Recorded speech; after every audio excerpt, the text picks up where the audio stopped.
All right, boys and girls, we have letter formation right now in our lineup. So here's the deal. If you have paper and pencil at home, I want you to pause this video and go and get your paper and pencil.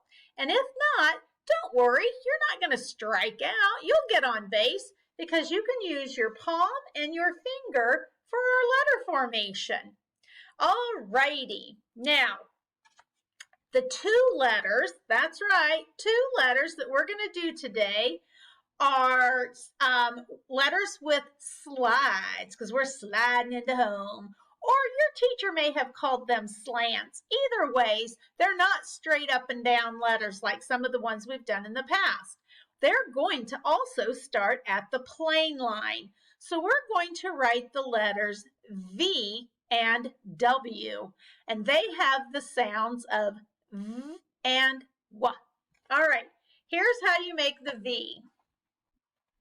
You are going to start at your plane line. Slide down to the grass line, slide back up for V, Van, V. And if you can do that, you're going to knock W out of the ballpark because here's how you do a W. Slide down, slide up, slide down, slide up.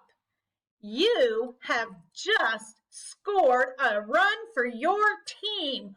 Woohoo! Good job, boys and girls. It's so fun to go to the ballpark with you and see you knock these skills out of the ballpark. All right,